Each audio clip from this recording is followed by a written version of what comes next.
So hello and welcome. तो आज हम लोग इस वीडियो में देखने वाले हैं क्लास 9th का सोशल साइंस का चैप्टर नंबर 2 जिसका नाम है इंडिया एंड इंट्रोडक्शन का next video.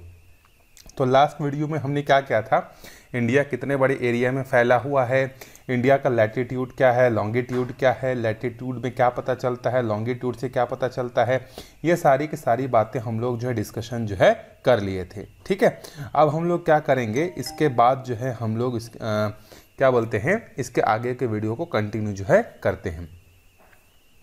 The South Asian Association of Regional Cooperation SAARC was formed to improve ties political, economic and culture between nations of South Asia।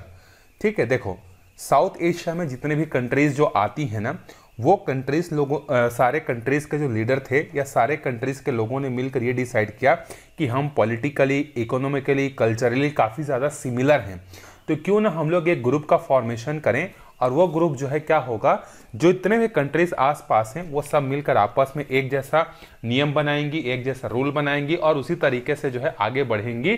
तो इसके लिए एक group बनाया गया और उस ग्रुप का नाम क्या है, the South Asian Association of Regional Cooperation, जिसका एक्रोनिम है सार्क। ठीक है, India shares boundary with all the SAARC countries except for Afghanistan and Maldives. ये बात गलत है, ये अफगानिस्तान के साथ जो है हम बॉर्डर शेयर करते हैं, ये सरासर गलत है। अफगानिस्तान के साथ हमारा रिश्ता है, हम जम्मू कश्मीर का जो पीओके वाला हिस्सा है उसको हम अपना देश मानते हैं, हमारे देश का वो इंटीग्रल पार्ट है। तो अफगानिस्तान के साथ जो है हम लोग बॉर्डर शेयर करते हैं, ये गलत लिखा हुआ है। And the Maldives, so it is located at the center of the SAARC nation. India has border disputed with the neighboring countries from the time it gained independent, especially with Pakistan and China। तो हमारा हम India जो है जितने countries के साथ border share करता है वो सारे कंट्रीज प्लस मालदीव, इसको मिलाकर एक ग्रुप बनता है जो सार्क कहलाता है और सार्क के ये सारे मेंबर्स हैं। ठीक है, अफगानिस्तान ऑफ कोर्स मेंबर है। जब से इंडिया इंडिपेंडेंट हुआ है तब से हमारा जो है किसी न किसी कंट्री के साथ किसी न किसी बात को लेकर जो है हमेशा डिस्प्यूट जो है बना हुआ रहता है, स्पेशली पाकिस्तान और चाइना के साथ। पाकिस्तान के साथ हम लोग 3 वॉर कर चुके हैं, चाइना के साथ जो है एक बार वॉर हमारा हो चुका है। बॉर्डर इश्यू को लेकर जो है इनके साथ हमेशा टेंशन की कंडीशन जो है बनी रहती है। These disputes are about where the actual boundary lies with these countries। और इसका सबसे बड़ा कारण क्या है इनके बीच में लड़ाई होने का, ये जो कंट्रीज हैं ये अपनी एक्चुअल बाउंड्रीज को नहीं मानती हैं। जैसे मान लीजिए कि यहाँ पर इंडिया का बाउंड्री है, तो इधर पाकिस्तान है, इधर इंडिया है, तो पाकिस्तान क्या बोलता है, ये वाला लाइन हमारा नहीं है, हमारा लाइन यहाँ से है। जब इंडिया के और एरिया को कब्जाना चाहता है, सेम उसी तरीके से जो चाइना है, वो चाइना भी हमारे देश को क्या करना चाहता है, हमारे देश के जमीन को जो है कब्जाना चाहते हैं। इसी के लिए उनके साथ हमेशा बॉर्डर डिस्प्यूट जो है हमारे बने हुए रहते हैं। China and Bangladesh over sharing the water of the rivers that flow to और फ्रॉम दीज कंट्रीज। अब देखो पाकिस्तान और चाइना के साथ एक तो बॉर्डर इशू है, इसके अलावा कुछ रिवर्स हैं, जैसे ब्रह्मपुत्र रिवर हो गया, गंगा रिवर हो गया। ये रिवर्स जो है क्या करते हैं, बांग्लादेश के साथ भी जो है वाटर जो है क्या करते हैं, लेकर जाते हैं। तो इसके कारण से बांग्लादेश के साथ, चाइना के साथ, पाकिस्तान के साथ रिवर डिस्प्यूट्स भी जो है वाटर को जो है हमेशा होता है। Such disputes over water resources need to be settled in a rational and mutually beneficiary manner। और यहाँ पर यह कहा जा रहा है कि जो है वाटर को लेकर जो भी पाकिस्तान और इंडिया के बीच में इशू है, बांग्लादेश और इंडिया के साथ जो भी डिस्प्यूट्स हैं वाटर को लेकर, उसको आपस में बैठकर अच्छे तरीके से क्या करना चाहिए, बैठकर बातचीत करनी चाहिए और एक ऐसा सॉल्यूशन निकालना चाहिए जो दोनों कंट्री के बेनिफिट में हो। पाकिस्तान कई बार बोलता है कि इंडिया पाकिस्तान में पानी को आने नहीं देता है, रोक देता है डैम बनाकर। उसी तरीके से बांग्लादेश भी बोलता है कि बांग्लादेश को जितना पानी मिलना चाहिए इंडिया उतना पानी लाने नहीं देता है, डैम बना के कंस्ट्रक्ट करके रोक देता है। तो ये जो डिस्प्यूट्स हैं वाटर को लेकर, स्पेशली पाकिस्तान और बांग्लादेश के साथ, इसको जो है म्यूचुअली जो है बैठकर सॉल्व करना चाहिए और एक इफेक्टिव सॉल्यूशन जो है निकालना चाहिए, जिससे दोनों कंट्रीज के बीच में जो डिस्प्यूट्स हैं वो क्या हो जाए, खत्म हो जाए। चलो अब आगे देखते हैं। बॉर्डर शेयरिंग तो हो गया। अच्छा, मैं आपको एक बार मैप में दिखा देता हूं कि हम लोग जो है किसके किसके साथ जो है बॉर्डर जो है शेयर करते हैं। ये देखो, ये है हमारा इंडिया। ठीक है, अब इसमें जूम इन करते हैं तो अब देखो ये है हमारा क्या, पाकिस्तान। ठीक, यहाँ पर हम लोग बॉर्डर शेयर करते हैं पीओके के साथ, यहाँ पर अफगानिस्तान के साथ। तो ये पाकिस्तान हो गया, अफगानिस्तान हो गया, ये चाइना हो गया, ये बांग्लादेश हो गया, ये म्यांमार हो गया, ये नेपाल हो गया और ये भूटान हो गया। ठीक है, ये सब सार्क के, ये हम लोग इनके साथ बॉर्डर शेयर करते हैं। और एक और देश है यहाँ पर मालदीव। ठीक है, मैं आपको भी सर्च करके बता देता हूँ मालदीव कहाँ पर है। फिर ये सारे कंट्रीज जो है मिलकर क्या बनाते हैं, सार्क नेशन जो है बनाते हैं, सार्क ग्रुप जो है ये बनाते हैं। ठीक है, ये देखो मालदीव आपको दिख रहा होगा, जूम इन करते हैं इस पे।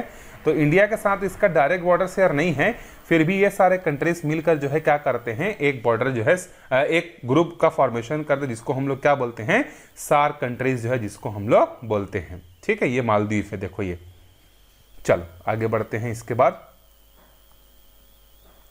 The cultural landscape. अब देखते हैं कि जो ये साउथ एशिया जो है, इंडिया कॉन्टिनेंट के पास जो बाउंड्रीज हैं या इंडिया है, इनमें कल्चरल क्या क्या जो है सिमिलरिटीज जो है देखने को जो है मिलती हैं। Culture weaves the fabric of our lifestyle, ideas, dress, food, music, dance, religious belief, philosophies, sculpture, art, architect, language, literature. जो कल्चर जो होता है वो कहीं ना कहीं से क्या करता है, लाइफस्टाइल को डिसाइड करता है, हमारे ड्रेस को डिसाइड करता है, हमारे फूड को डिसाइड करता है, म्यूजिक को डिसाइड करता है, रिलीजियस बिलीफ को डिसाइड करता है, आर्किटेक्चर, लैंग्वेज, लिटरेचर, ये सब बातें कहीं ना कहीं हमारे कल्चर से जो है ये क्या होती हैं, डिपेंड होती हैं। ठीक है, अगर एक आदमी का कल्चर अलग है तो वो क्या करेगा, उसका म्यूजिक सुनने का जो टेस्ट होगा वो अलग होगा। एक आदमी जिसका कल्चर कुछ और है वो क्या करना चाहेगा, उसका म्यूजिक, उसका लाइफस्टाइल अलग होगा। तो अलग अलग कल्चर को फॉलो करने वाले लोगों के बीच में बहुत सारे आइडियाज को लेकर, ड्रेसेस को लेकर, फूड को लेकर, म्यूजिक को लेकर, डांस को लेकर बहुत सारे सिमिलरिटीज जो है दिखती भी हैं और कई सारी डिससिमिलरिटीज भी जो है देखने को मिलती हैं। From Kashmir to Kanyakumari and Gujarat to Arunachal Pradesh, India is a unique and diverse country. This culture pluralism is our heritage. हम लोग चाहे नॉर्थ से साउथ की तरफ देखें, कश्मीर से कन्याकुमारी, या ईस्ट से वेस्ट की तरफ देखें, अरुणाचल प्रदेश से गुजरात तक, पूरे भारत देश में हम लोगों को कल्चर डाइवर्सिटी देखने को जो है मिलती है। और यही कल्चर डाइवर्सिटी हमारी क्या है, एक सभ्यता है, एक हेरिटेज है, जिसको हम लोग संभाल के रखे हुए हैं। The Indian constitution list 22 schedule language, but India has around 1600 spoken language.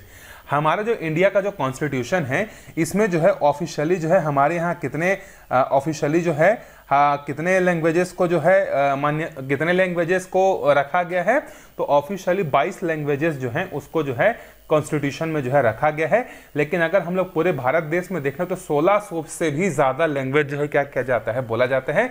लेकिन ऑफिशियली जो हमारे कॉन्स्टिट्यूशन में लिखा गया है वो 22 लैंग्वेजेस हैं, मतलब उसको मान्यता दी गई है। These languages are spoken in different region and by different communities within the countries। और ये जो 1600 लैंग्वेज हैं ये हमारे इंडिया में अलग अलग हिस्सों में अलग अलग कम्युनिटी द्वारा जो क्या किया जाता है, बोला जाता है। India has followers of almost all the religions and the religious communities in the world. पूरी दुनिया में जितने भी रिलीजियस हैं, ठीक है, वो सारे रिलीजन को फॉलो करने वाले लोग हमारे इंडिया में देखने को जो है मिल जाते हैं। The major ones are Hindu, Muslim, Christian, Sikh, Buddhist, Parsis, Jains, Jews. ये सब हमारे इंडिया में देखने को हमें मिलते हैं। Apart from them there are many tribes who have their traditional belief system. ये तो मेन रिलीजियस लोगों को फॉलो करने वाले लोग हैं, जो कम्युनिटीज हैं। लेकिन इसके अलावा एक कम्युनिटीज ऐसी हैं जो कि अपने पुराने विचारधाराओं को, अपने ट्रेडिशनल थॉट्स पर जो है बिलीव करते हैं, जिनको हम लोग ट्राइबल्स बोलते हैं। This mix of people of different faith adds colour to India's cultural diversity. ये सारे मिलकर हमारे इंडिया को क्या करते हैं, डाइवर्सिटी जो है प्रोवाइड करते हैं। People have been coming to Indian subcontinent from prehistoric times. They gradually spread across the country, drawn by its geographical diversity and history। हमें मालूम है कि हमारे एशिया में जो है, हमारे इंडिया में जो है, अफ्रीका से लोग जो है ट्रैवल करके आए थे। और जब ये ट्रैवल करके आए थे हमारे इंडिया में, और धीरे धीरे देखते देखते ये पूरे इंडिया में फैल गए और अपने कल्चर को अपने साथ यहाँ पर लाकर क्या कर दिए, मिक्स कर दिए। The peasant communities settled in the fertile plains to form land. जो ट्रैवल करके अफ्रीका से आए थे उसमें से जो किसान थे वो क्या हो गए, जहां पर फर्टाइल जमीनें थी नदियों के किनारे, वहां पर वो बस गए जहां पर वो खेती कर सकें। The hunting and pastoral communities migrated to the remote mountainous region, और उसी में अफ्रीका से जो लोग जो हंटिंग पर डिपेंड करते थे, पेस्टोरल पर डिपेंड करते थे, ऐसे कम्युनिटीज जो है माउंटेन्स पर जाकर जो है क्या हो गया, माउंटेनियस रीजन पर जो है जाकर क्या हो गए, बस गए। It is in this region that most of India scheduled tribe lives. अब जो खेती करते थे वो प्लेन एरिया पे रहे, जो शिकार करते थे जंगलों में रहते थे वो क्या हो गए, माउंटेनियस रीजन पर चले गए, और यही माउंटेनियस रीजन पर रहने वाले जो लोग हैं वो शेड्यूल्ड ट्राइब जो आज भी जिंदा हैं। There are practically no tribal communities living in the plains. अगर हम लोग प्लेन एरिया पर बात करें तो ज्यादातर जो है ट्राइबल कम्युनिटीज लिव नहीं करती हैं। The country has more than 600 scheduled tribes. हमारे देश में जो है 600 से ज्यादा शेड्यूल्ड ट्राइब्स के लोग जो है रहते हैं। They include the Gond, Bhil, Santhal, Oraon, Sahariyas, Nagas, Miris, Nishis, ये सारे जो हैं उन ट्राइबल्स कम्युनिटीज के नाम हैं। India's cultural diversity is unparalleled. In such a pluralistic environment, we should all learn to respect each other's culture, no matter with the faith, language और community we belong to. इतने सारे हमारे India में जो cultural diversity है ना, इसका कोई दुनिया में तोड़ नहीं है। कोई ऐसा दुनिया में देश नहीं है जहां पर इतनी ज्यादा कल्चरल डाइवर्सिटी देखने को मिलती है। तो इतनी ज्यादा कल्चरल डाइवर्सिटी होने के बाद हमें क्या करना चाहिए, आपस में एक दूसरे के कल्चरल बिलीफ्स को हमें एक्सेप्ट करना चाहिए और उसका रिस्पेक्ट करना चाहिए। किसी दूसरे के कम्युनिटीज के चीजों को जो है, गलत बातें जो है हमें नहीं बोलनी चाहिए, रिस्पेक्ट करना चाहिए और हम लोग को मिलजुल के आपस में जो है क्या करना चाहिए, रहना चाहिए। ठीक है, चलो ये है आपका इंडिया का हमारा जियोग्राफिकल मैप। अब इस जियोग्राफिकल मैप को हम लोग धीरे धीरे जो है क्या करते जाएंगे, पढ़ते जाएंगे। ठीक है, देखो टॉप में जो है क्या है, यहाँ पर कुनलुस माउंटेन्स हैं और यहाँ पर जो है हिंदू कुश। ये हमारे इंडिया का मैप है और इंडिया के मैप में देखो यहाँ पर जो रेड कलर में दिख रहे हैं ये सारे हिमालयस के रीजन हैं। ठीक है, उसके बाद जो है हमारे इंडिया का जो है, अगर हम लोग जियोग्राफिकल फीचर्स को देखें ना, तो ये हमारे जियोग्राफिकल फीचर्स है। मैं इसको थोड़ा सा जूम आउट कर देता हूं ताकि एक ही पेज में हम लोग इसको देख सकें। इसी में देखो रिवर्स को बताया गया है, इसी में देखो डेक्कन प्लेट्यू को बताया गया है, इसी में देखो डेजर्ट को बताया गया है, इसी में हिमालय को बताया गया है। तो हमारे इंडिया का फिजिकल अगर क्लासिफिकेशन हम लोग करें तो वो पूरा का पूरा इस मैप में जो है आपको जो है दिखाया है और उन्हीं चीज़ों को हम लोगों को अभी क्या करना है, पढ़ाई जो है करनी है। इंडिया के अलग अलग जियोग्राफिकल लोकेशंस के बारे में जो है हम लोगों को स्टडी करना है। देखो the physical feature of Indian सब कॉन्टिनेंट। अब हमारे इंडिया में देखो कुछ एरियाज ऐसा है जहां पर चट्टानें पाई जाती है, जैसे हमारे इंडिया का साउथ वाला एरिया है। साउथ वाले एरिया जिसको हम लोग डेक्कन प्लेट्यू के नाम से जानते हैं, तो वहां पे अलग तरह के मिट्टी, अलग तरह के चीज़ें पाई जाती हैं। राजस्थान जो डेजर्ट एरिया है वहाँ पर अलग चीज़ें पाई जाती हैं। अगर हम लोग नॉर्थ ईस्ट की तरफ चले जाएं, मेघालय, असम, मिजोरम की तरफ, तो वहाँ अलग टाइप की मिट्टी, अलग तरह के फिजिकल फीचर्स पाए जाते हैं। अगर हम लोग हिमालय की तरफ चले जाएं तो वहाँ पर हमें अलग फीचर्स देखने को मिलते हैं। तो उन्हीं सब के बारे में जो है हम लोग कभी क्या करेंगे, स्टडी करेंगे। We learned about the natural division of India in the previous section. We also learned that the Indian subcontinent is a distinct landmass in Asian continent in terms of its topography and culture. पूरे Asian सब continent की अगर हम लोग बात करिए, ऐसा continent की बात करें, तो इंडिया के पास जो है इस तरीके का यूनिक डिफरेंशिएटी है, यूनिक फीचर्स है जो कि अलग अलग फिजिकल डाइवर्सिटी को जो है क्या करता है, शो करता है। दुनिया में कोई ऐसा देश शायद ही होगा जिसके पास इतने सारे डाइवर्सिटीज जो हैं, फिजिकल डाइवर्सिटीज देखने को उनको मिलेंगी। But are the surface features of the subcontinent the same everywhere. तो क्या पूरे भारत देश में पाए जाने वाले जितने भी जमीनें हैं, मिट्टी हैं, क्या सब एक जैसी हैं? क्या आंसर है नहीं है, सब जगह अलग अलग है।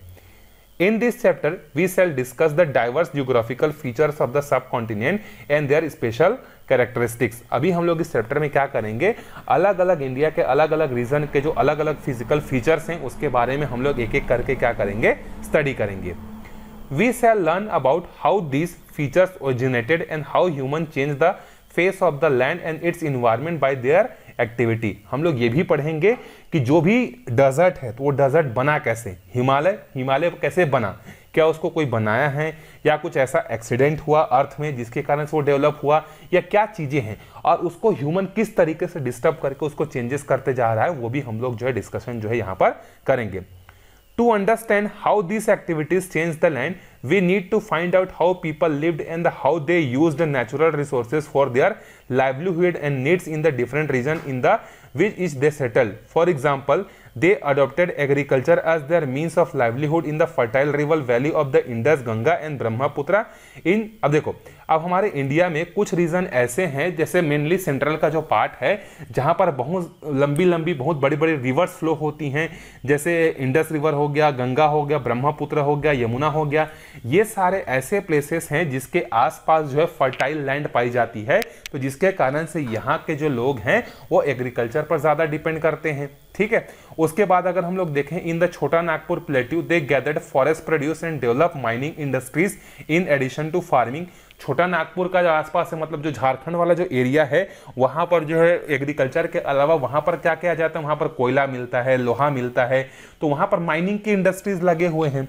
In Thar desert and the northern hilly region, many communities adopted a pastoral life. In the coastal region, the main occupation was fishing. उसी तरीके से जो राजस्थान वाला जो एरिया है, डेजर्ट वाला जो एरिया है, वहाँ के जो लोग हैं वो पशुपालन करते हैं, जानवरों को रखते हैं, चराते हैं, फिर उसको बेचते हैं। उसी तरीके से जो हमारे इंडिया का जो कोस्टल रीजन है, जो समुद्र के किनारे बसे हुए एरिया है, वहाँ पर जो है मेन काम उनका क्या होता है, फिशिंग होता है। तो देखो, अलग अलग जगह पर वहाँ के अलग अलग फिजिकल फीचर्स के कारण वहाँ का कल्चर, वहाँ का वर्क एक्टिविटी या वर्क आइडिया अलग अलग जो है दिखाई दे रहा है हमको। Science and technology have contributed to change the geographical and economic landscape of the countries. The environmental impact of some of these changes is now creating roadblocks in the human progress. अब देखो, जो physical features nature ने हमारे India को provide किया है वो हमारे लिए डेवलपमेंट के लिए बहुत ज़्यादा ज़रूरी है, लेकिन इन टेक्नोलॉजी के इम्प्रूव होने के कारण जो है अब माइनिंग ज़्यादा होगी, फिशिंग ज़्यादा होगी, तो ये सब चीज़ों के कारण जो है अब नेचर जो है या हमारे जो फिजिकल जियोग्राफिकल फीचर्स हैं वो धीरे धीरे चेंज होते जा रहा है। अब वो एडवर्स इफेक्ट जो है दिखा रहा है। We need to understand the social, economic and political dimension of these problems if we wish to resolve them. अगर हमें इन सारे प्रॉब्लम्स को सॉल्व करना है, जैसे कभी भी अचानक बारिश हो जाता है, कभी भी बहुत ज़्यादा धूप हो जाता है, होता है कि नहीं, देख रहे हो, इसी को क्लाइमेट चेंज बोलते हैं। तो ये क्लाइमेट चेंज कैसे हुआ है, जो जियोग्राफिकल कंडीशंस हैं उन जियोग्राफिकल कंडीशंस को ह्यूमन अपने बेनिफिट के लिए क्या कर रहा है, डिस्टर्ब कर रहा है, जिसके कारण से क्या होते जा रहा है, क्लाइमेट चेंज होते जा रहा है। तो इसको हमें मिलकर क्या करना चाहिए, रिजॉल्व करना चाहिए। The Himalayas emerge from the Pamir Knot located to the north of the Indian subcontinent. Many other high mountain ranges extended from this knot including the Hindu Kush, Karakoram, Kunlun and the Tang San ranges. अब देखो, जो हिमालय है वो जो है कहाँ से जन्मा है, तो पामीर नोट है। पामीर नोट से जो है ये क्या हुआ है, बना हुआ है, कौन सा, हिमालय। और इसके अलावा जो हिमालय के अलावा और भी बहुत सारे, जैसे हिंदू कुश है, काराकोरम है, कुनलून है, ये सारे रेंजेस उसी पामीर नोट से जो है क्या हैं, बने हुए हैं। The Vindhyachal and Satpura ranges are situated on the northern boundary of the peninsula plateau. अब ये जो मैप में जो हमारा पेनिनसुला प्लेट्यू दिख रहा है, इसमें ये देखो डेक्कन प्लेट्यू है। इसी डेक्कन प्लेट्यू का जो नॉर्दर्न हिस्सा है, यहाँ पर सतपुरा देखो, विंध्याचल श्रेणी है, सतपुरा रेंजेस हैं, ये सारे रेंजेस जो छोटे छोटे हैं, जो हाइट में हिमालय जितना तो बड़े नहीं हैं, लेकिन यहाँ पर भी माउंटेनियस रीजन है जो कि हमारे डेक्कन प्लेट्यू के नॉर्थ साइड में है। While the Aravalli ranges is to the north west, और अरावली जो है, जो कि सबसे पुराना है, राजस्थान की तरफ है, गुजरात तरफ है, वो सबसे पुराना है, जो कि नॉर्थ वेस्ट में है। To the west lies the Sahyadri mountains and to the east low hills of the Eastern Ghat as well as the eastern coastal plain. अगर हम लोग ईस्ट में देखें तो ये वाला जो एरिया है इसको हम लोग क्या बोलते हैं, ईस्टर्न घाट बोलते हैं। इस वाले एरिया को हम लोग क्या बोलते हैं, ईस्टर्न घाट बोलते हैं। इसको क्या बोलते हैं हम लोग, वेस्टर्न घाट बोलते हैं। ठीक है, ईस्टर्न घाट ये देखो रेड कलर से आपको दिख रहा है, तो ईस्ट वाला जो है क्या, ईस्टर्न घाट है, वेस्ट वाला क्या है हमारा वेस्टर्न घाट जो है कहलाता है।